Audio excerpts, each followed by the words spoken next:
Hello दोस्तों, कैसे हो। आशा करती हूँ कि आप अच्छे होंगे।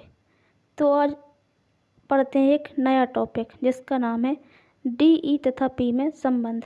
तो चलिए स्टार्ट करते हैं डी ई तथा पी में संबंध। पहले स्टार्ट करते हैं ध्रुवण सदिश पी वेक्टर। तो चित्र में दो समांतर प्लेटें ए तथा बी है जिन्हें एक बैटरी से जोड़कर इनके बीच विद्युत क्षेत्र E0 उत्पन्न किया जाता है। विद्युत क्षेत्र की दिशा प्लेट ए से प्लेट बी की ओर है। माना प्लेटों के बीच एक समांगी तथा समदैशिक पदार्थ रखा है।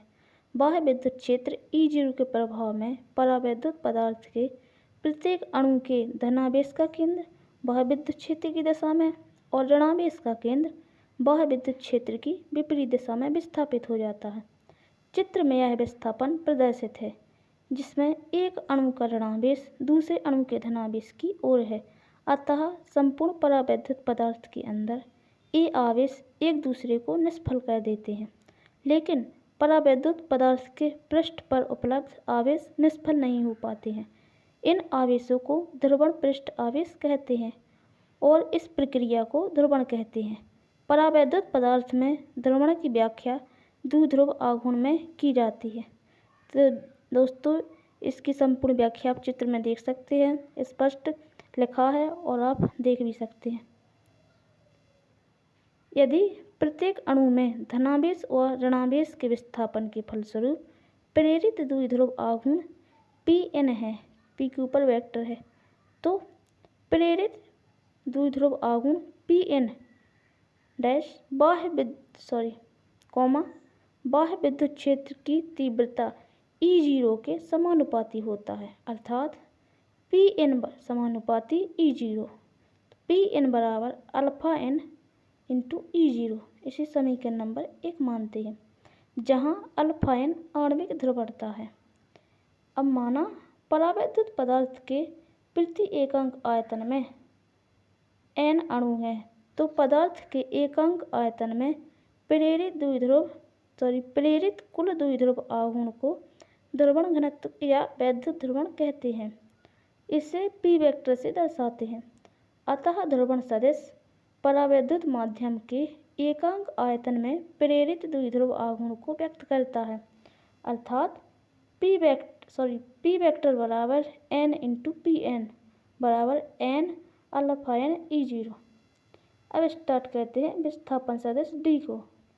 हम जानते हैं कि वायु या निर्वात में एक बिंदु आवेश q कूलाम के कारण आवेश से x दूरी पर उत्पन्न विद्युत क्षेत्र, तो E0 वेक्टर बराबर 1/4πε0 into Q upon x square into x cap, जहाँ ε0 वायु या निर्वात की विद्युतशीलता है।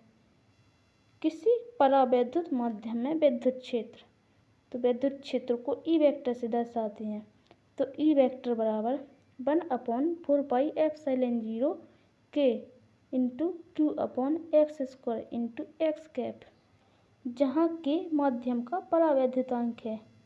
अब स्पष्ट है कि विद्युत क्षेत्र माध्यम की प्रकृति पर निर्भर करता है, अर्थात किसी परावैद्युत माध्यम की उपस्थिति में विद्युत क्षेत्र परावैद्युत के पृष्ठों पर प्रेरित आवेश पर भी निर्भर करता है। इसलिए परावैद्युत पदार्थ के गुणों का अध्ययन करने के लिए एक ऐसे विद्युत सदिश डी वेक्टर की कल्पना करते हैं जो माध्यम की प्रकृति पर निर्भर नहीं करता, बल्कि केवल वास्तविक आवेशों और उनके वितरण पर निर्भर करता है। इसे विस्थापन सदिश डी वेक्टर कहते हैं। अब स्टार्ट करते हैं डी वेक्टर, पी वेक्टर और ई वेक्टर में संबंध। तो चित्र में धनावेश ऋणावेश हैं। इसमें दो चित्र अलग अलग स्पष्ट दिखाई दिए हैं। एक में परावैद्युत पदार्थ उपस्थित है, दूसरे में परावैद्युत पदार्थ अनुपस्थित है। तो चलिए पढ़ते हैं इसकी थ्योरी। माना एक समांतर प्लेट संधारित्र चित्र में प्रदर्शित है, जिसके ऊपर की प्लेट पर धनावेश तथा नीचे की प्लेट पर ऋणावेश है। परावैद्युत पदार्थ की अनुपस्थिति में प्लेटों के बीच विद्युत क्षेत्र E0 वेक्टर बराबर सिग्मा F अपॉन ε0, समीकरण नंबर 1 नीचे की ओर, इसे आप चित्र ए में देख सकते हैं, जहाँ सिग्मा F पृष्ठ आवेश घनत्व है। अब यदि प्लेटों के बीच परावैद्युत पदार्थ भर दिया जाता है तो बाह्य विद्युत क्षेत्र E0 वेक्टर के प्रभाव में पदार्थ का ध्रुवण हो जाता है, अर्थात परावैद्युत पदार्थ के ऊपर के पृष्ठ पर ऋणावेश और नीचे के पृष्ठ पर धनावेश प्रेरित हो जाता है। अतः स्पष्ट है कि परावैद्युत पदार्थ के ऊपर के पृष्ठ पर प्रेरित आवेश का पृष्ठ घनत्व माइनस सिग्मा पी बराबर माइनस पी वेक्टर और नीचे के पृष्ठ पर प्रेरित आवेश का पृष्ठ घनत्व सिग्मा पी बराबर पी वेक्टर है, जहाँ पी वेक्टर ध्रुवण सदिश है। अब पढ़ते हैं डी वेक्टर तथा ई वेक्टर में संबंध। माना परावैद्युत पदार्थ का परावैद्युतांक k है, तो पदार्थ का परावैद्युतांक k बराबर पदार्थ की अनुपस्थिति में विद्युत क्षेत्र तथा पदार्थ की उपस्थिति में विद्युत क्षेत्र, तो k बराबर E0 वेक्टर अपॉन E समीकरण नंबर 2 मानते हैं। अतः परावैद्युत पदार्थ में विद्युत क्षेत्र, तो E वेक्टर बराबर E0 अपॉन k समीकरण नंबर 3। अब समीकरण 1 से E0 का मान रखने पर तो E वेक्टर बराबर सिग्मा एफ अपॉन के एप्सिलॉन 0, इसे समीकरण नंबर 4 मानते हैं। अब जो कि विस्थापन सदिश D वेक्टर बराबर सिग्मा एफ होता है, तो E वेक्टर बराबर D वेक्टर अपॉन के एप्सिलॉन 0, तो D बराबर के एप्सिलॉन 0 E वेक्टर, इसे समीकरण नंबर 5 मानते हैं। यदि परावैद्युत पदार्थ की निरपेक्ष विद्युतशीलता एप्सिलॉन 0 है तो एप्सिलॉन बराबर के एप्सिलॉन 0, तो डी वेक्टर बराबर एप्सिलॉन ई वेक्टर, इसे समीकरण नंबर 6 मानते हैं। अब समीकरण 5 तथा 6 को डी और ई में संबंध कहते हैं। अब पढ़ते हैं पी तथा ई में संबंध। दोस्तों ये क्वेश्चन बहुत ही इम्पोर्टेंट है, 10 नंबर का है। आप जैसे मैं पढ़ा रही हूँ वैसे ही पढ़ोगे तभी आपको 10 नंबर मिलेंगे। अब पढ़ते हैं पी वेक्टर तथा ई वेक्टर में संबंध। परावैद्युत पदार्थ के पृष्ठों पर प्रेरित आवेश के कारण प्लेटों के बीच किसी बिंदु पर विद्युत क्षेत्र ई वेक्टर इन बराबर E0 वेक्टर अपॉन K0 बराबर minus P vector upon epsilon 0, इसे समीकरण नंबर 7 मानते हैं। ऊपर की ओर आप चित्र में देख सकते हैं, चित्र नंबर बी में परावैद्युत पदार्थ के अंदर किसी बिंदु पर परिणामी विद्युत क्षेत्र ई वेक्टर परावैद्युत की अनुपस्थिति में प्लेटों पर स्वतंत्र आवेश के कारण विद्युत क्षेत्र E0 तथा परावैद्युत पदार्थ के पृष्ठों पर प्रेरित आवेश के कारण विद्युत क्षेत्र ई वेक्टर इनके सदिश योग के बराबर होता है, अर्थात ई वेक्टर बराबर E0 vector plus EN vector, तो ई वेक्टर बराबर E0 vector minus P upon epsilon 0, यहाँ EN का मान रख देते हैं माइनस पी अपॉन एप्सिलॉन 0। अब ई वेक्टर बराबर E0 वेक्टर बराबर E vector plus P vector upon epsilon 0, इसे समीकरण नंबर 7 मानते हैं। पदार्थ का परावैद्युतांक, तो के बराबर पदार्थ की अनुपस्थिति में विद्युत क्षेत्र और पदार्थ की उपस्थिति में विद्युत क्षेत्र, तो E0 वेक्टर अपॉन E, तो E0 वेक्टर बराबर के ई वेक्टर, इसे समीकरण नंबर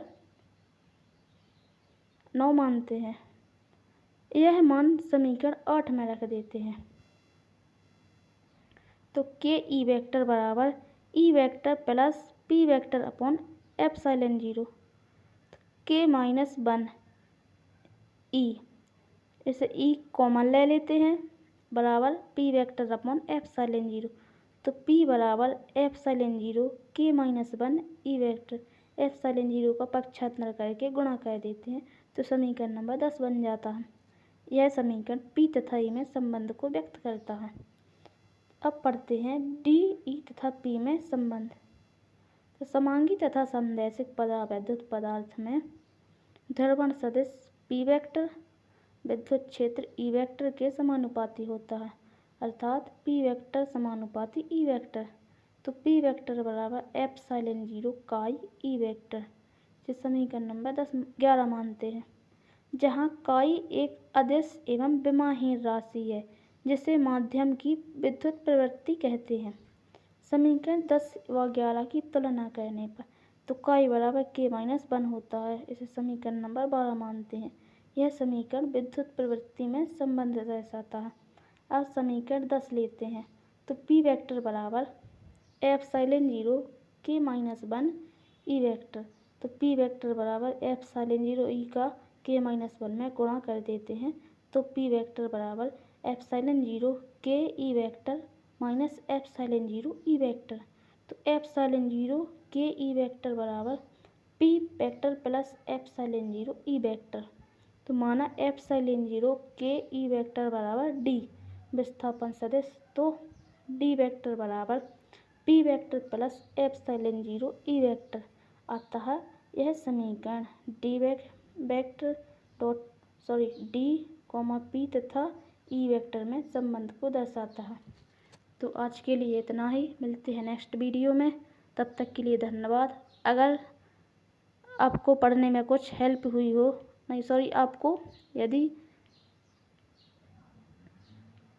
यदि पढ़ने में कोई हेल्प हुई हो तो चैनल को सब्सक्राइब करें, लाइक करें, शेयर करें और अपने दोस्तों के साथ शेयर करें, कमेंट करें। तब तक के लिए धन्यवाद। तब तक खुश रहो, मस्त रहो, पढ़ते रहो, हंसते रहो। Bye bye.